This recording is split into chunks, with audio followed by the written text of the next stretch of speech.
Screen Directors Playhouse. Stars, Joan Crawford, Frank Lovejoy. Production, The Damned Don't Cry. Director, Vincent Sherman.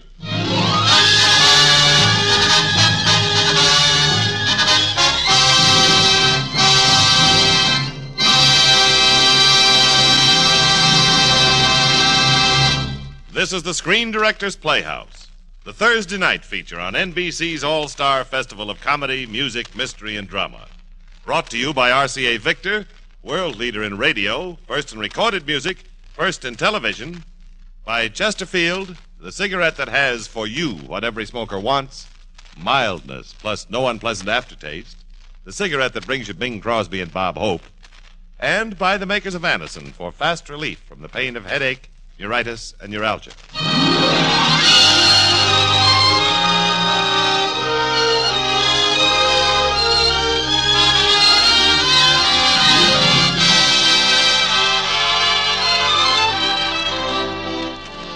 Tonight, the Screen Directors Playhouse is pleased to present a study in dramatic conflict. Our story is the motion picture hit The Damned Don't Cry, and our stars are Joan Crawford and Frank Lovejoy.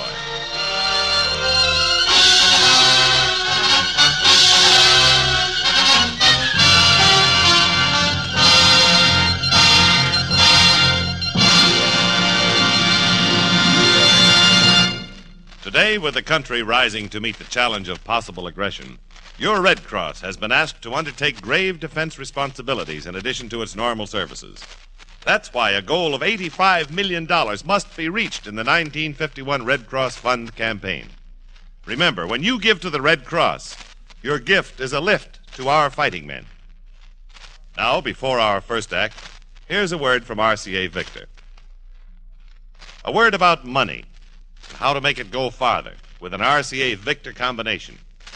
You'll get the equivalent of 3 consoles, 3 different kinds of fun, and yet you'll pay for just 1 cabinet, 1 sound system. RCA Victor's Rutland, for example, brings you television at its finest. 17 big inches of million-proof television, quality proven in over 2 million homes. Second, you get both AM and FM radio with RCA Victor's new extended tone range. And third, the Rutland gives you 2 automatic record changers that enable you to enjoy records at all 3 speeds. Yes, enjoy all of these fine instruments in 1 fine combination at 1 money-saving price. Look over the Rutland soon. And say, here are 2 new RCA Victor Red Seal releases to add to your collection. September Song, sung on a single record by Itzio Pinza, and the album of selections from Gershwin's Porgy and Bess with Reza Stevens and Robert Merrill.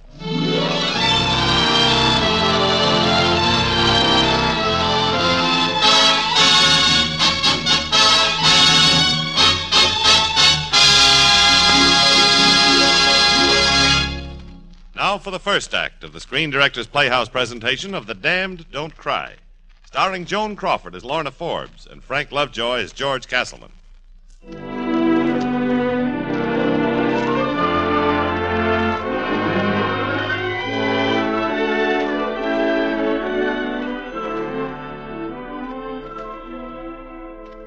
In bold type, the headline read, Racket Leader, Public Enemy Number 2 Slain. Beneath, in subtitle, it continued, Body found in home of missing socialite Mrs. Lorna Hanson Forbes. Police fear Texas oil heiress, victim of crime syndicate. Why was she missing? Why was she dead? Or was she alive? Alan Fowler of the Times searched half over America and found his story in a ramshackle, disheveled house in Oil City. Just who are you, Mrs. Forbes? Who am I? What do you mean? Well, you're listed as a Texas oil heiress, daughter of John Hanson. Now, there is no such animal as John Hanson. As for the Forbes label, you're supposed to be the widow of Robert Forbes, Wyoming oil magnate. Would you, care to read the vital statistics? Don't bother. I know. There never was a Robert Forbes. Uh-huh. Then who are you? I'm so tired, Mr. Fowler. Very tired. Tired of running away. Why are you running? What is your connection with the crime syndicate? I'm going for a ride, Mr. Fowler. A one-way ride. Huh? Don't look so startled. Sure, I'm frightened. I've been out of my mind for days with fear. Maybe I've got it coming. Maybe I haven't, but all I know is I can't stand the waiting, and I can't keep running. Look, why don't you start from the beginning? Huh? The beginning. It was right here in this broken-down house with a derrick in the backyard and smelly grease pots in the front. 2 years ago, we buried my 5-year-old son, Tommy. And there was nothing to hold me here any longer. I was sick of being poor and sick of the man I called my husband. So I packed and went to New York.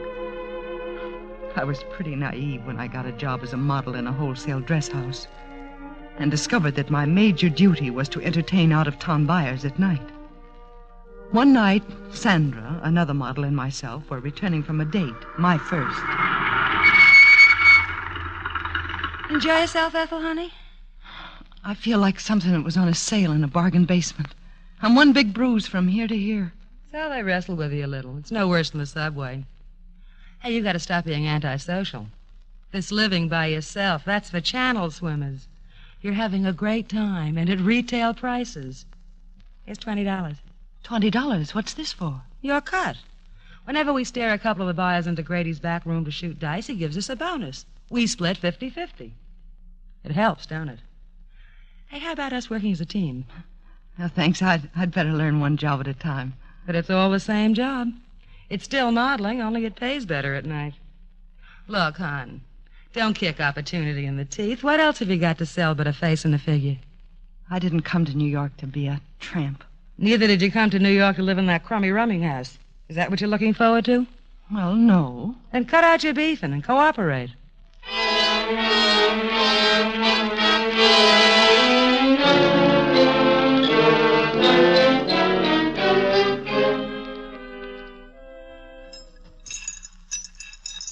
Great racket, this modeling business, Sandra. Here's your 20 from last night. What are you giving me? Your cut, the 2 suckers from Nebraska. What did you do, shave it off with a razor? I did what you did. I split it down the middle. Don't hand me that. I saw Grady slip you 100. Since when is 20 right down the middle? Since I began using your arithmetic book. Look, the first night we started, you gave me 20. I found out from Grady it should have been 50. This just straightens out the bookkeeping. It does more than that, honey. It closes the books. I'm getting myself a new partner. And I'm heading for the showroom. Oh, while you're getting a new partner, you better get yourself a couple of other new items, if you'll excuse the expression. Why, you... Oh, Miss, would you be kind enough to bring me a cup of water from the cooler? Sure. Here you are, Mr. Martin Blackford. Oh, what a headache I've got. Sorry. I'm Ethel Whitehead. I work here as a model. Oh? Hey, what are you doing here with these books? I'm a CPA. What's that? Certified public accountant. Say, that's pretty big stuff. Yes, I'm with Tuttle & Wagner, tax consultants. We take care of your auditing. My what? Your books and records. I mean, the firm. Oh, yeah, I see. How come I never saw you here before? Well, I only come over about once a month, usually on a Saturday afternoon. I'm usually off then. So there you are. It must have been fate. What? F-A-T-E. Certified public fate. Oh. Well, I'm afraid I must really get back to work. What if you don't? Well, the Secretary of the Treasury won't like it. Neither will Mr. Talbot. It's my job to keep them both happy. And you do that with nothing but this pencil? Well, it takes a little brain, too. I'll bet. How much of that is it going to take today? Oh, I'll be here till around 9, 10 o'clock. Oh, when do you eat? Whenever I finish. Now that's what's giving you those headaches. You're skipping too many meals. You're just kidding yourself. Keep on doing it, and pretty soon you can't work. Your company goes to pot, and then where are you? You're dead. I never thought of it in quite that way. Well, see you later. Too bad we won't see you at Grady's tonight, Angel.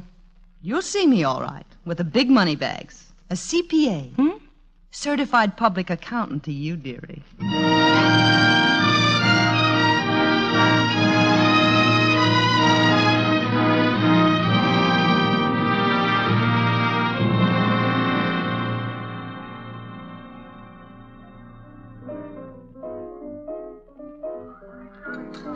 Reading the menu spoils my appetite, George.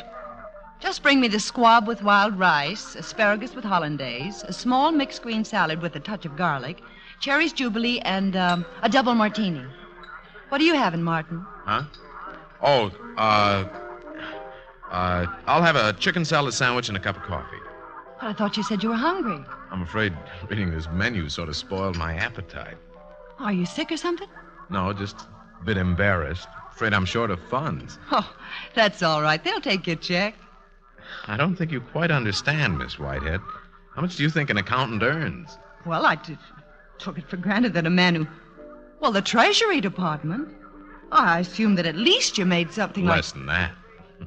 Here's an item on the menu that's half a day's salary. I make exactly $60 a week. Well, of all the crummy deals. Oh, not really. Salary isn't everything, you know. Oh, they're a very nice firm. Are you on the level? Oh, don't worry. I'll manage all right. I like chicken salad sandwiches. Don't be silly. Nobody likes chicken salad sandwiches. All that education, brain, and for what? 60 lousy bucks a week. You'd be surprised what my mother could do with it. You support a mother, too? Oh, she's quite a manager. She'd have to be a magician. Why, you could make more than that bouncing drunks out of here. Well, I see you made it. Oh, who's this gentleman? I thought I knew most of our out-of-town buyers. Out-of-town buyers. Oh, boy. The boys in Washington will love that, won't they, Martin? Mr. Blackford happens to be a tax consultant associated with the Treasury Department. Tuttle and Wagner, really. So many connections, I just can't keep them straight. Oh, well, Mr. Blackford, in case I ever have any tax problems, I'll know who to call. That's fine. You'll send over his office boy to add up your tips. A great sense of humor. She used to sell more cigarettes that way. Hello, folks. Why, Grady, I'd like you to meet Mr. Blackford. He's connected with the Treasury. And how are you, sir? I'm afraid Miss Whitehead's a little confused. My only contact with the Treasury Department's when I make a mistake. You make many of them? Certainly not. That's what the clients pay for. He's a CPA. Oh, well, whatever he is, any friend of yours is a friend of mine. That means certified public accountant. Yeah, sure, CPA, I know. Say, after you finish your dinner, you and Mr. Blackford might like to drop into the black room for No. He couldn't possibly. He's right in the middle of a terrific problem. He barely has time for a sandwich. Well, it's just a friendly little game. Grady, he's got to rush right back. I keep telling him what's the point of having a brain from here to here and making a bundle of money this high if you can't take time off from starving. Well, that's too bad. Say, Mr. Blackford, I don't suppose you could stop by my office on your way out for just a second. What about? Well, just a personal problem. I made one of those little mistakes with the Treasury myself. This morning they contacted me personal. Mr. Blackford, I certainly would appreciate a little professional advice if you could spare it. I think we could possibly squeeze in the time. Huh, Marty? Well, I don't know why not. After all, friends of yours are friends of mine.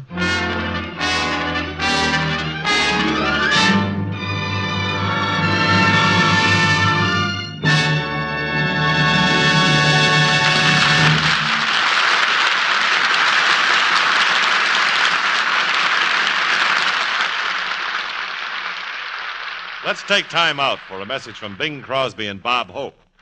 Hey, Bing, you got a minute? Oh, sure, Bob. I got all the time in the world. Don't tell me you own that, too. Oh, never mind that stuff. Get to work with it. Okay. Folks, Better Tasting Chesterfield is the only cigarette that combines for you mildness with no unpleasant aftertaste. And you can prove that yourself. Just make our mildness test. Buy Chesterfields, then open them and enjoy that milder, mellow aroma. Now light one up, and you'll know Chesterfield's milder because it smokes milder. And Chesterfield leaves no unpleasant aftertaste. That fact has been confirmed by the country's first and only cigarette taste panel. Yes, mildness and no unpleasant aftertaste are what you and I and every smoker wants. Hurry up, Dad. Here comes the music. Buy Chesterfield, Chesterfield, the one that proves its case. Yes, Chesterfields are milder, plus no aftertaste. So ho, open a pack and give 'em a sniff. Then you'll smoke 'em. And here is the second act of the Screen Directors Playhouse presentation of The Damned Don't Cry, starring Joan Crawford and Frank Lovejoy.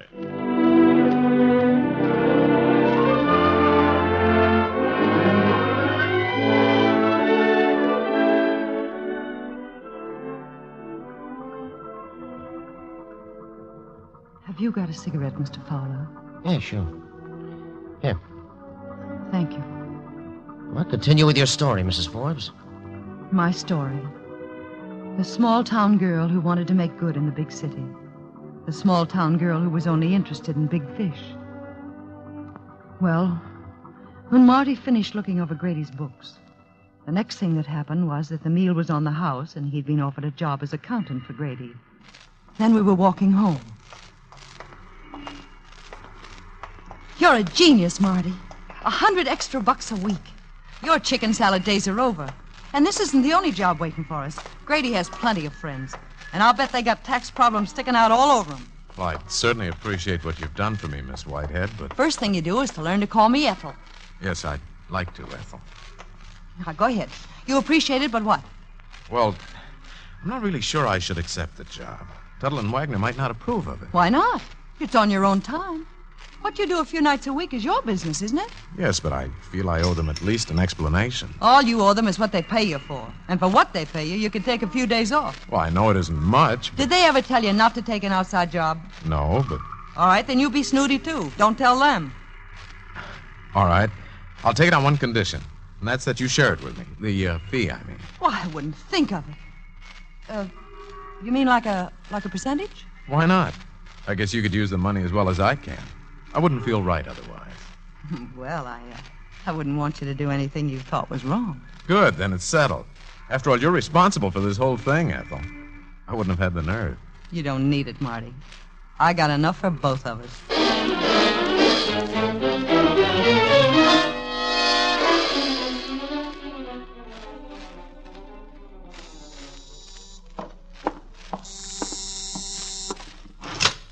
Hi, Marty. I thought you were working tonight. I am, but even night workers have to eat. Now you're getting smart. I was hoping I could have dinner with you. Oh, I can't. I have a date. Out-of-town buyer? Yeah. What about tomorrow night? Tomorrow night I'm busy. Grady has a new account for me. Another one? That's wonderful. That makes 4 of them. If you're not careful, Marty, you're going to wind up a rich man. Just makes it tougher to see you. I wish you'd called earlier. I didn't know earlier. Here, zip me up, will you? Oh, yeah, sure. I was working, and all at once I just felt I had to see you. Couldn't you break that date tonight? I'd love to, Marty, but it's impossible. He's a big chain store buyer, one of our most important customers. But it's been such a long time. Well, if it isn't my old friend Grady. Hello, Ethel. Sorry, I'm going to have to rush out on you. Oh, this isn't a social call. I just came to pick up Marty. We're going to a meeting. But I'm due back in Malloy's tonight. Malloy will be there, too. What kind of meeting? Business, big business. Like an invitation to the White House from the Prexy himself. Coming, Marty? Sure, he's coming. Hey, Marty, if you'd like, I'll come with you. Oh, wait a minute, Ethel. George didn't tell me to bring you. This George. Did he tell you not to bring me? Why should he? He doesn't even know you're alive. All right, let's prove to him I am. But what about your date? Where your interests are concerned, Marty, my date can go to the movies. Thanks, Ethel. Oh, but George wants to see Marty, not you. All right, we'll leave it up to Marty. If he wants me, I'll come. If not... I'd like to have her along, Grady.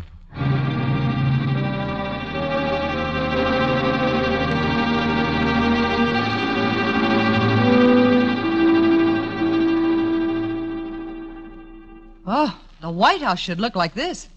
What's George president of? A diamond mine? That statue over here, Ethel, is an Etruscan. A what?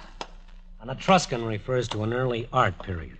Etruria was an ancient country with a highly developed civilization located in what is now known as Italy. This is Marty Blackford, George Castleman. I've heard a great deal about you, Mr. Blackford. Oh, I hope it's been favorable. If it weren't, you wouldn't be here. And this is Miss Whitehead. How do you do? How do you do? I don't think I've heard anything about you, Miss Whitehead. Oh? Ethel's Marty's friend. He doesn't go anywhere without her. I wonder if Marty's friend would release him long enough for a very short business session. So long as it's short and he's in good company. Grady, would you take Marty into the library and introduce him to the gentleman there? Oh, sure thing. Let's go, Marty. Miss Whitehead, I must say I admire your choice of friends. I like men with brains. It's a quality that isn't offensive in women either. Can I get you a drink? No, thanks. I hope you'll be able to amuse yourself while Mr. Blackford and I are in the library. I'll try to find something. I wish I knew what to suggest. You might invite me into the library. There's one thing I never do in the presence of women. Discuss business. That should leave you plenty of room for other interests. I have no other interests. Even my wife understands that.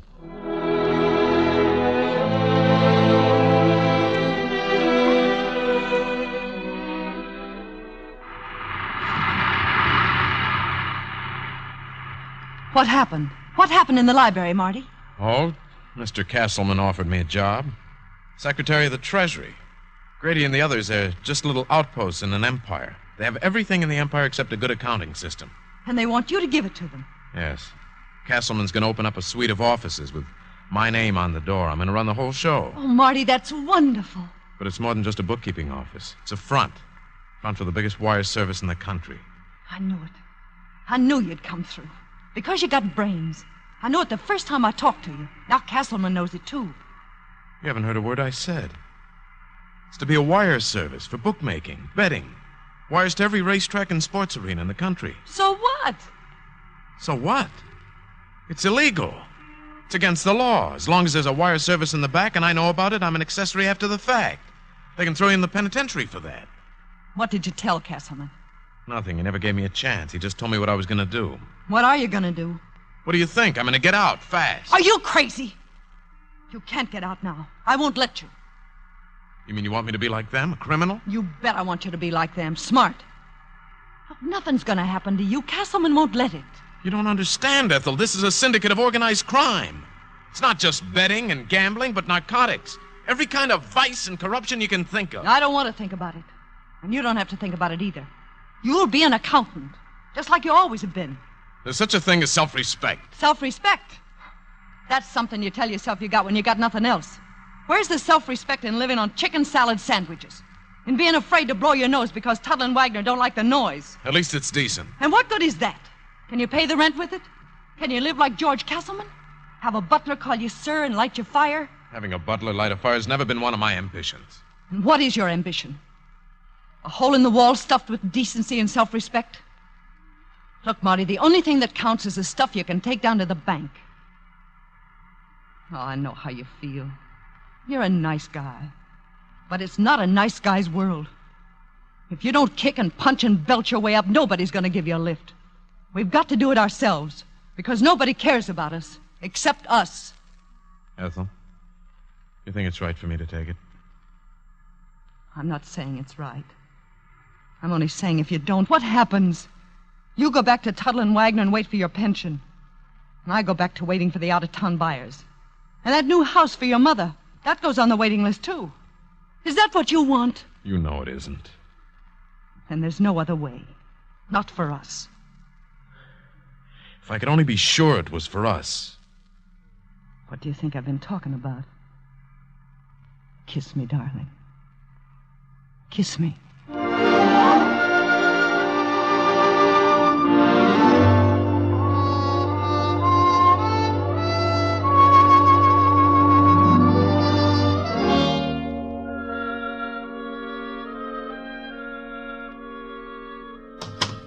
Come in, Miss Whitehead.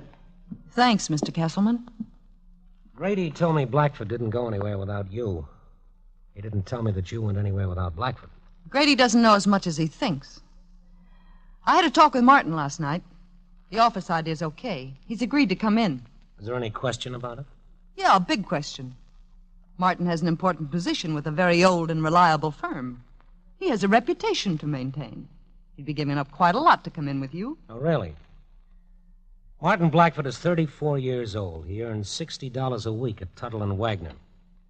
He lives with his mother in a cheap suburb. He drives a broken-down jalopy. Until he was hired by Grady, he never owned more than 2 suits of clothes at one time. Well, there are other things. The terms. And there's a little matter of protection. Protection? From whom? Well, from whoever you need protection from, or is running a bookie joint legal these days. Miss Whitehead, I never initiate a project until I'm assured of the cooperation of the proper authorities. As for the terms, I think Mr. Blackford can safely leave those to me. No, I didn't mean to give you a fast shuffle.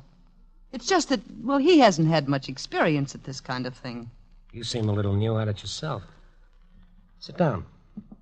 Now, what did you really come to see me about? Well, Excuse me while I open the window. What kind of perfume are you using? Temptation. Yes, I suppose it is in some quarters. Let me tell you Now, something. what were you going to say? I was about to say it was a pleasure being associated with a gentleman, but I made a mistake. It's no pleasure, and you're no gentleman. You enjoy making a person look like 2 cents, don't you? Well, get this straight. I don't like being made to look like 2 cents, especially by somebody who was small change himself not so long ago. Now, what do you mean by that? I mean Joe Cavaney, who changed his name to George Castleman. You and your Etruscan flower pots. You and your sensitive nose. Since when did Joe Cavaney know anything about perfume? Since you were a loudmouth hoodlum hijacking beer trucks in Jersey, running rum from Cuba, plugging guys for a $10 bill? I can find out things, too. You didn't waste any time. I don't have any time to waste. I'm leaving. Oh, no, wait a minute. I made the mistake last night. I should have invited you into the library. I admire a woman with brains, but a woman with brains and spirit excites me. A woman like that reminds me of Joe Cavaney. What is it you want? I want what Joe Cavaney wanted, and what George Castleman has. I think you're quite capable of getting it, too. Must be a place in my organization for someone like you. I already have a place in your organization. I had in mind a somewhat more prominent place. Although there's quite a lot you'll have to learn. I could learn it. For example, lesson number 1. It's an Etruscan vase, not a flower pot. Being able to own it is one thing. To appreciate it is another. Lesson number 2, cheap perfume is cheap perfume, no matter who tells you, Cavaney or Castleman. And lesson number 3, take that loud hat off your head. A well-dressed woman never wears anything that deflects a man's attention from her face. Now that I see it, it's a very pretty face. Exactly what kind of place in your organization did you have in mind, Mr. Castleman? It's too soon to judge. We'll have to see in which direction your capabilities lie. You're asking for trouble, aren't you? I never got anything yet worthwhile without trouble. Only don't take this kiss for anything more than it's worth.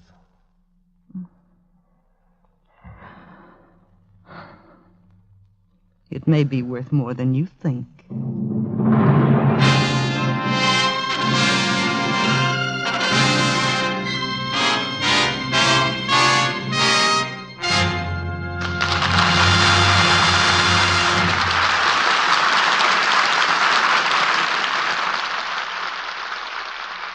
When we ask you to try Anacin for the relief of pain due to headache, neuritis, or neuralgia, we are not asking you to try a new or unproved method.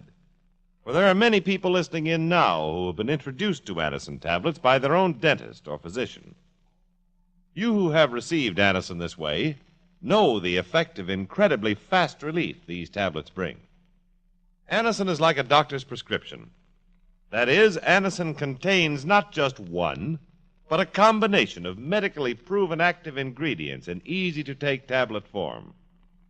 People by the thousands are using modern Anacin today instead of other ways. Doesn't their experience seem worth following? Try Anacin the next time you suffer pains from headache, neuritis, or neuralgia. You'll be delighted with the results. Ask your druggist for Anacin today. Anacin is spelled A-N-A-C-I-N.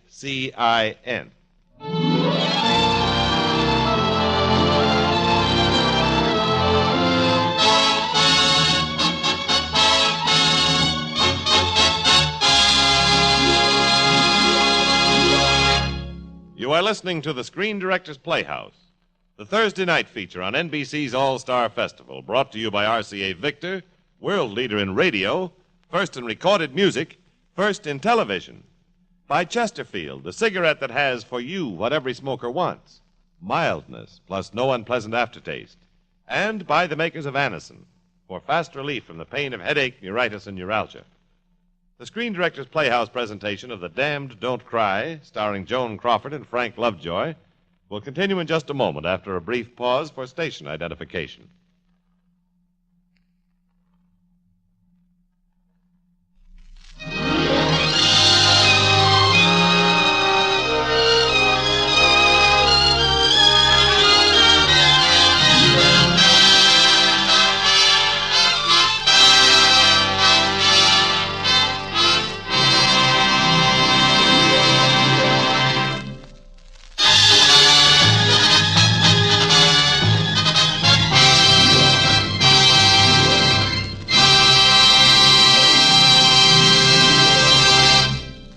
This is the Screen Director's Playhouse. We continue with the third act of The Damned Don't Cry, starring Joan Crawford as Lorna Forbes and Frank Lovejoy as George Castleman.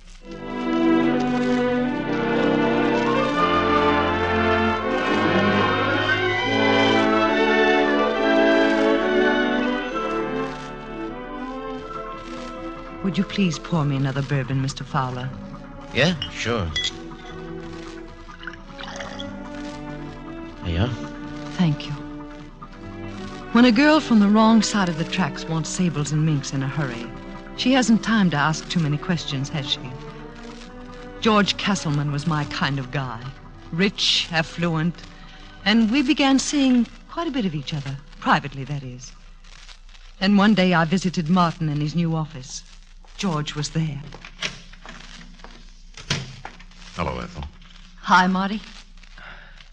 Ethel, now that I have a private office, there's something private I'd like to say. What's that? Here. When I was a kid, they used to call it an engagement ring. I've been wanting to say it a long time. This just makes it official. Go ahead, put it on. No, I can't. You mean you can't now? No, I mean I can't ever. But I thought you told me after we got all this. You don't need me anymore, Marty. You're on your way. You're a success. Oh, look, go find yourself another girl, will you? A girl as nice as you are. I don't want another girl. I want you. I always thought well, as soon as we got what we wanted, that you and I... But I'm no good for you. I never said you were, but that doesn't matter. It's too late for that. I want you to marry me. I'm sorry, Marty. You're sorry? What kind of an answer is that? Then why did you do this to me? This office, that wire room, this whole stinking business. Do you think I wanted it? I hate it. I hate every part of it. I only did it because of you. I did it for you, Ethel. I thought it was the only way I could have you. Well, you had no right to think that. You made me think. I didn't make you do anything. If you didn't want all this, you didn't have to take it. And if you don't want it now, you can leave. Nobody's holding you. Nobody's twisting your arm. You couldn't have done this to me deliberately. You couldn't have planned it this way. No, something must have happened. There's somebody else. That's it, isn't it? Answer me. Yes. He's promised me the world, Marty. And I've got to have it. This world he's promised you. Does it include a ring like this? I never asked. I'm not even sure it matters. I can't help it, Marty. I just can't help myself. I'm afraid I'll have to be pushing along, Marty. I thought if Miss Whitehead wanted a lift, I'd be glad to drop her. So long, Marty. I'm ready, Mr. Castleman.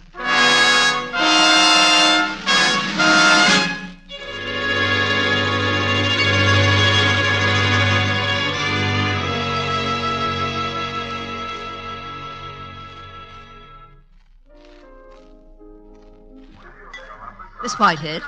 Yeah? I'm Patricia Longworth. A mutual friend told me I might find you here in this bar. May I join you?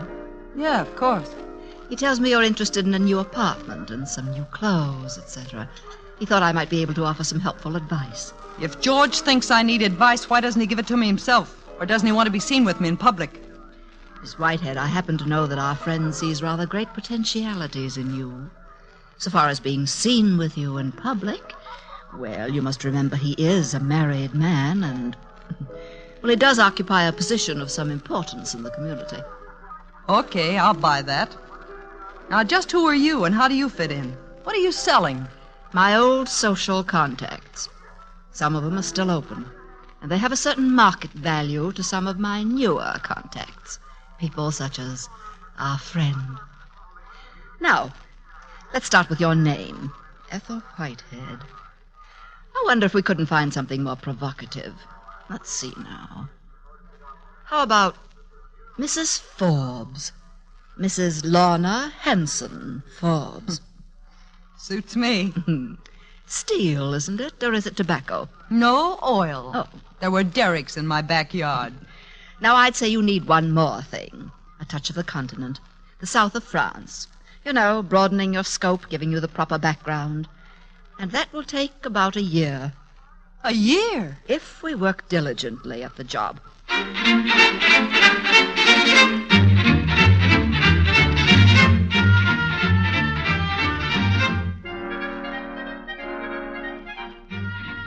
Now, repeat after me, Madame Forbes. Voulez-vous aller au ballet avec moi? Huh? Repeat after me. Voulez-vous aller au ballet avec moi? Voulez-vous aller au ballet avec moi? Oh, bien.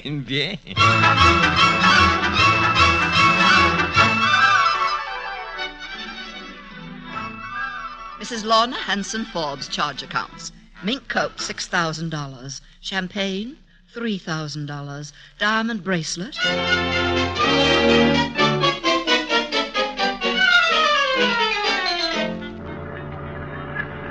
Darling. But your discretion, George. All these people watching us. Who cares about people? You're beautiful. Oh, my darling. Mission completed.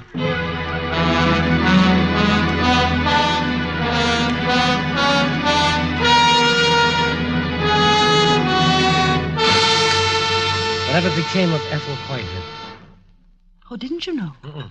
She ran away with Joe Cavaney. They were married and lived happily ever after. Well, they deserve each other. I'm only interested in the Castlemans and the Forbes, in their future. Sorry to interfere with your evening like this, Mr. Castleman, but something came up that couldn't wait. Well, let's have it. Please sit down, Martin. No thanks, Ethel. The name is Mrs. Lorna Hanson Forbes. Mrs. Forbes. It's about Grady. Nick Prent has been trying to reach you long distance. Grady's been killed. Killed? Automobile accident. He was drinking. Must have lost control of his car. Drinking? Who says so? Prenta found a bottle in the wreck. Well, Prenta lied. Grady doesn't drink. He was murdered. Grady must have been on the track of something, and Prenta found out, and that's why he killed him. That cheap hood, I pulled him out of a garbage can and gave him a start. I'm going to dump him back in the garbage can. That's quite a problem now that he's been alerted. Unless we send out someone to check. Someone he'd never suspect. Lorna. Oh, you can't be serious. I don't know anyone I'd have more confidence in. Anyone more perfect for the job. You can do it, Lorna. You're the one person who can find out if he killed Grady. George, you really want me to go out there? Well, why not? Nick is a setup for you. He's always sucking around cafe society. Well, you can't let her risk it. He's a killer. Listen, bookkeeper, you're paid to keep my accounts, not to tell me what I'm doing. Now get Yes, out. George. Get out!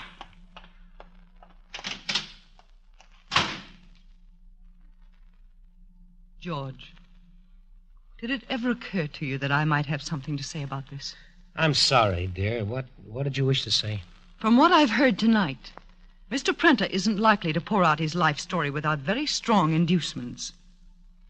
There must be a limit to, well, how far you want me to try to induce him. Well, you know how to handle it.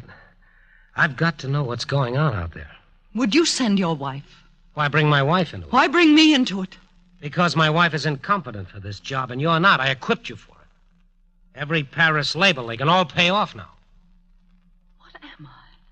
One of your slot machines? Another racetrack? Another wire service you've underwritten? Is that all I've meant? Just another investment? You know better than that. Forget it and forgive me. I simply took it for granted that you were part of me and the things that concern me. I see I had no right to take that much for granted. You had every right to ask anything of me. But please don't ask me to believe that you've regarded me as a part of you. We've both had to wait, Lorna. I don't think it'll be much longer.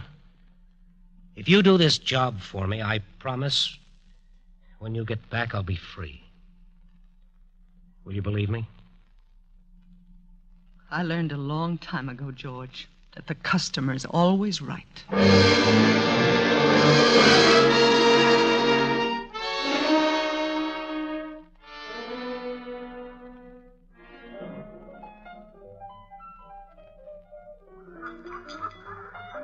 One newspaper calls you an Oklahoma heiress, another says you're from Wyoming. Which is it, Mrs. Forbes? Are you this inquisitive with everyone you meet, Mr. Prenta? It's a habit I picked up in my business. Well, perhaps that's where it should stay. It's a good rule any place. People I deal with, I like to know about. And in what way do you feel you're dealing with me? Well, right now, I'm only dancing with you. As for the future, I had something more interesting in mind. Then you'd better change your mind. Have I made myself clear, Mr. Prenter? My friends call me Nick. Oh, I wouldn't be so presumptuous as to try to break into your little circle of friends. I moved into your circle. Oh, come on. Don't you think we're wasting a lot of time? What are you doing tomorrow? You're the masterful type. You tell me.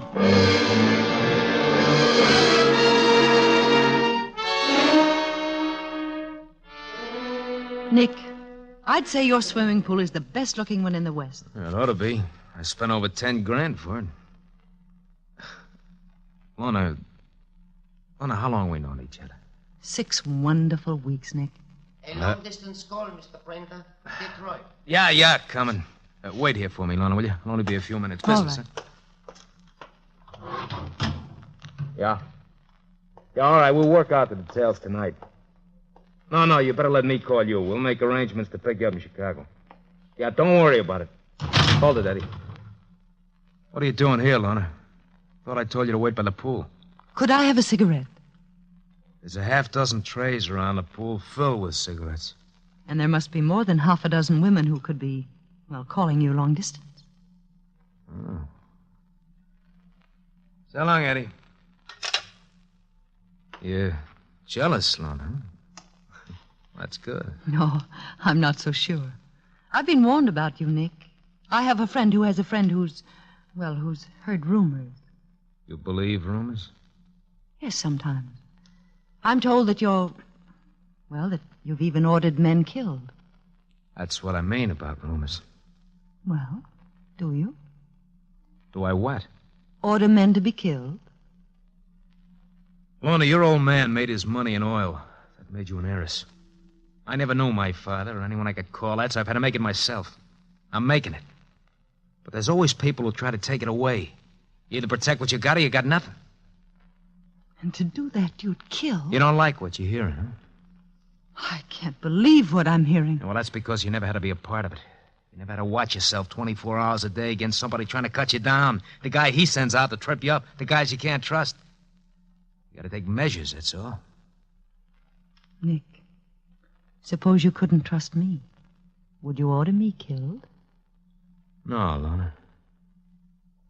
I'd do it myself. Thank you, Nick. No. Save the kiss for tonight. I can't make it tonight. Oh? That long-distance call? Maybe. I'm expecting some people over. Strictly business. Oh. What's the matter? Don't you trust me? Maybe. It depends on what kind of business.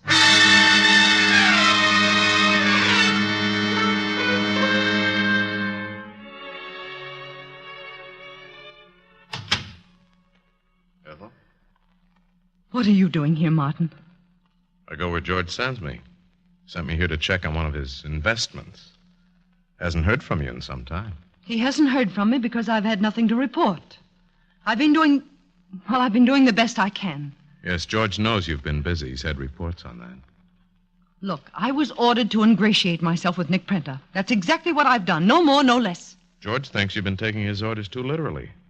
I'm inclined to agree with him. Your agreement or disagreement doesn't interest me. No? You'd be amazed to learn how highly my opinions are regarded, Ethel. That's why I'm in a position to offer you some advice. Don't hold out on George. If you do. Now, are you absolutely certain you've learned nothing? Nothing he didn't already know?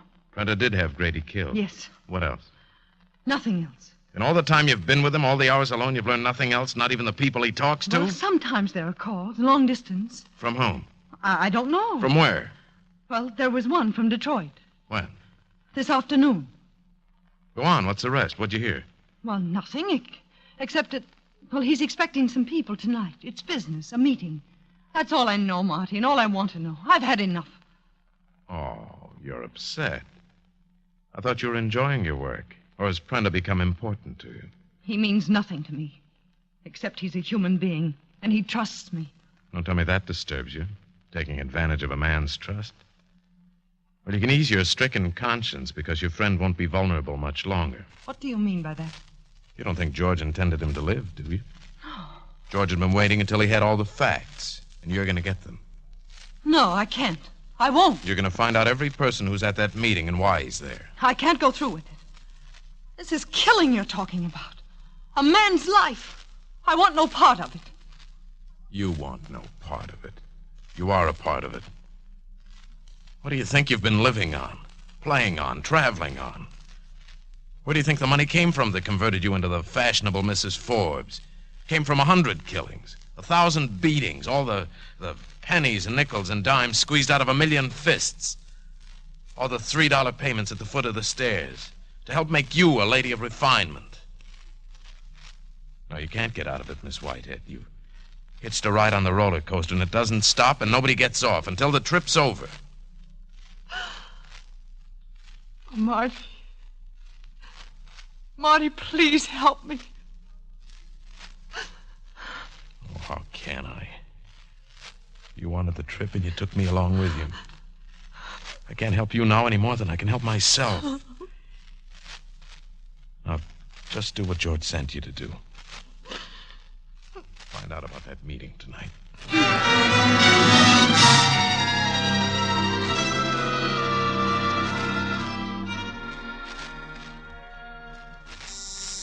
Take it easy, boys. I'll see who it is. Unscheduled visitors are frowned upon in better circles, I know. Something wrong, Lona? Yes, I'm afraid I've come down with a terrible malady, Nick.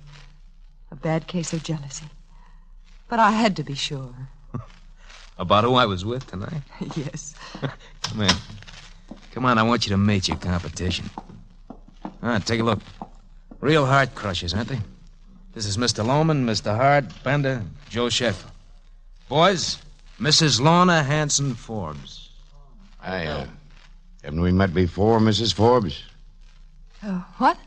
Oh, I'm afraid I don't recall you, Mr. Lohman. I'm Hart. Oh. He's Lohman. Oh, I'm sorry. Are you from around here, Mr. Hart? Kansas City, but I get back east a lot. Well, I guess you must have seen my picture in the paper. Yes, that's it. Someone's always recognizing me. Gentlemen, I offer my apologies for the interruption. Back to your national convention. Nick, try to forgive me. Come on, Lorna, see you outside.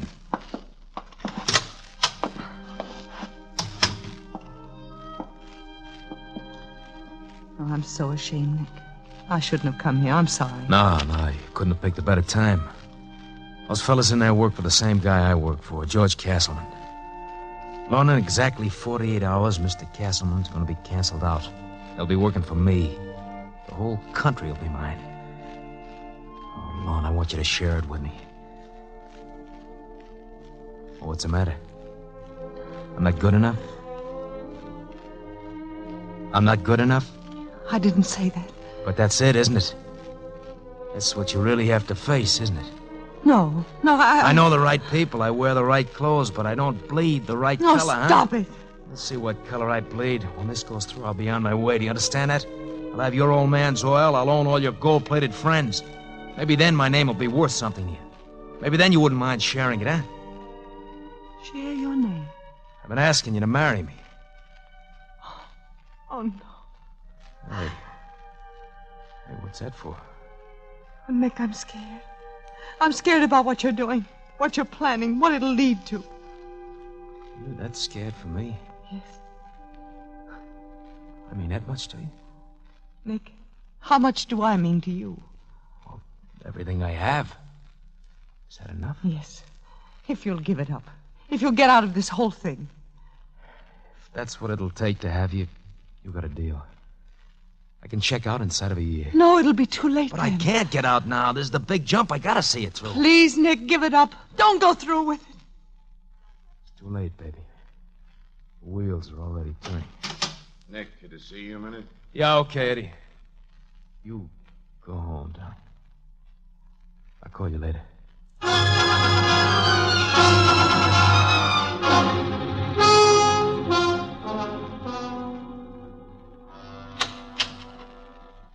Patricia! Patricia! She isn't here. Gone to a movie. George sent her. George? Hello, Lorna. Aren't you glad to see me? How did you get here?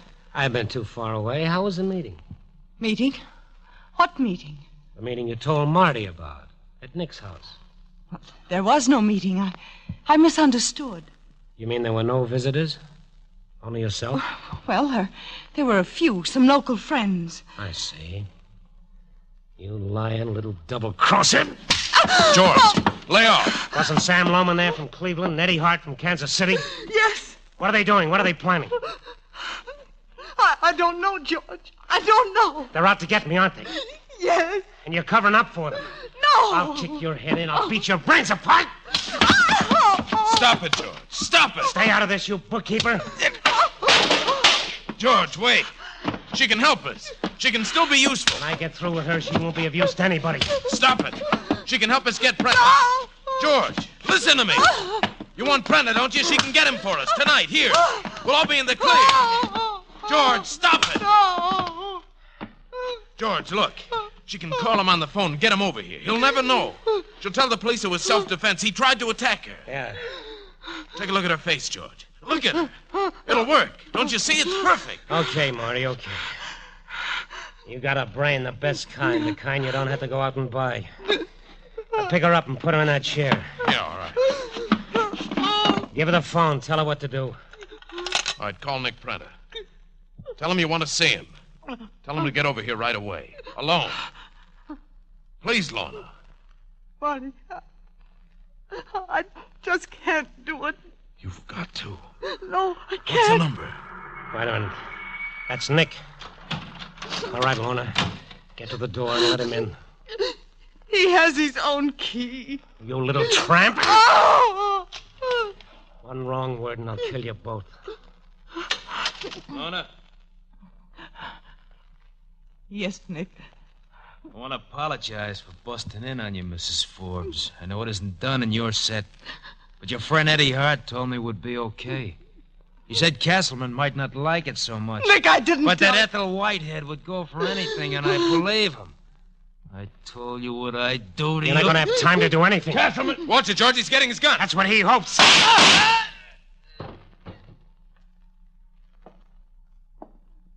Nick wasn't even a good hoodlum. Marty, where's Ethel? She beat it. She's in her car. All right, let her go, Marty. I'll get her no matter where she hides.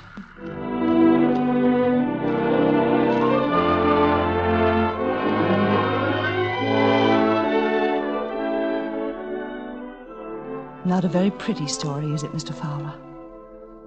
But I want you to print every word of it. I want nothing left unsaid. Uh-huh. Why? Well, let's understand each other. I've never been possessed by humanitarian instincts, but listen, Mr. Fowler.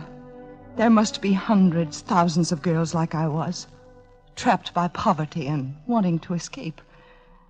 Let them be ambitious. Let them try to better themselves, but not my way. It's much too expensive.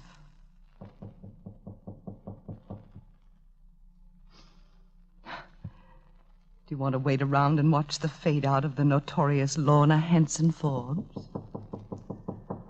Oh, you wouldn't be a good newspaperman if you didn't.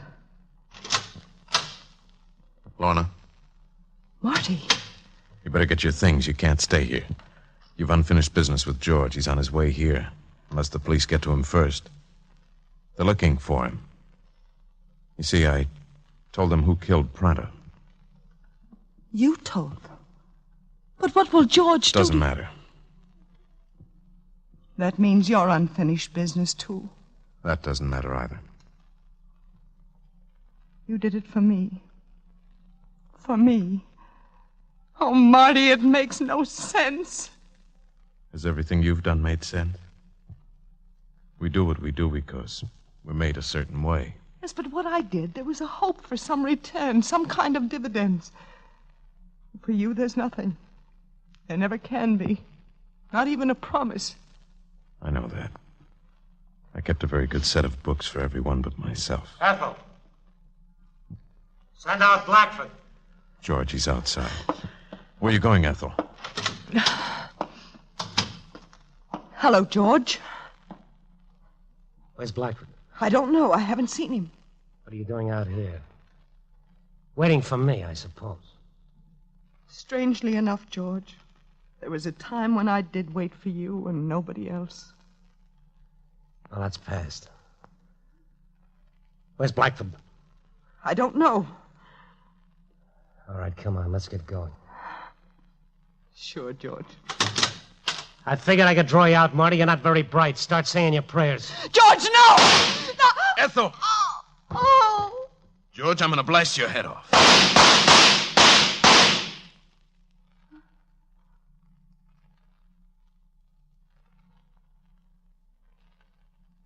Ethel. Ethel, darling. Ethel, I'll get a doctor. You'll be all right. You have to be.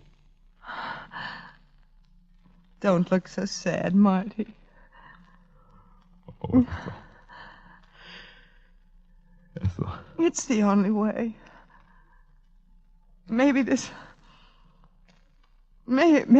will help balance the books, Marty.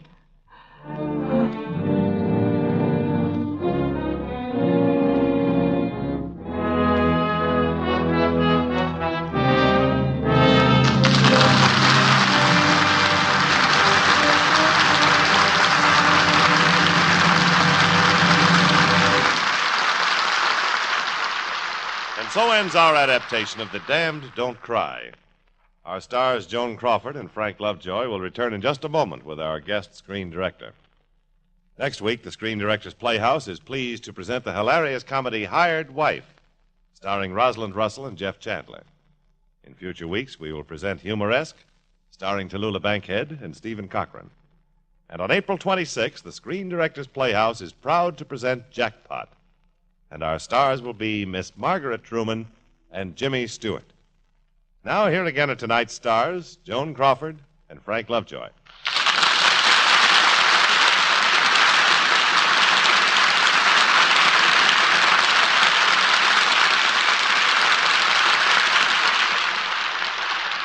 You know, Shakespeare said, the play's the thing, and we all agree.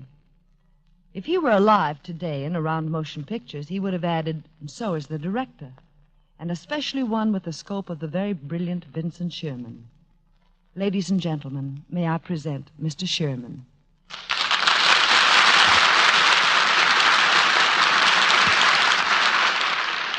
Joan, I'm very grateful.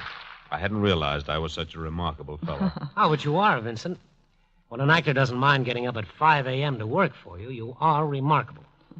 Remember how many of those early calls we all had working for you in Goodbye, My Fancy? Yes, and I apologize for ruining your sleep, Frank. Apologize? Vincent, I'd think nothing of getting up at 2 a.m. for you. Oh, and greater love hath no actor than for his sleep. It's been a long time since I've heard a finer tribute. Incidentally, if I may, I'd like to say how much I enjoyed working with Frank Lovejoy as my co-star in Goodbye, My Fancy. And may I add, the gentleman is really an actor. Well, thank you, Vincent. And, Joan, there isn't anything I can say about you that everybody doesn't already know. You're wonderful. Say, before this turns into a mutual admiration society, don't you think we'd better say good night? Yes. Good night. Good night, Vincent. Good night, Frank. Good night. Good night, everyone.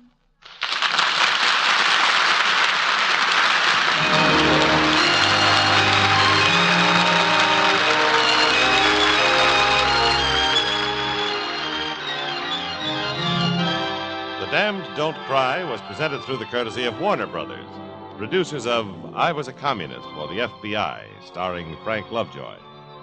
Joan Crawford can soon be seen in the Warner Brothers production Goodbye, My Fancy, directed by Vincent Sherman. Included in tonight's cast were Irene Winston, Eddie Fields, Paul Frees, Eleanor Audley, Tony Barrett, Ken Christie, and Sidney Miller. The Damned Don't Cry was adapted for radio by Jack Rubin. Screen Directors Playhouse is produced by Howard Wiley and directed by Bill Karn. Portions of tonight's broadcast were transcribed. This is Jimmy Wallington speaking and inviting you to listen again next week when we present Hired Wife, starring Rosalind Russell and Jeff Chandler, with screen director William Seiter.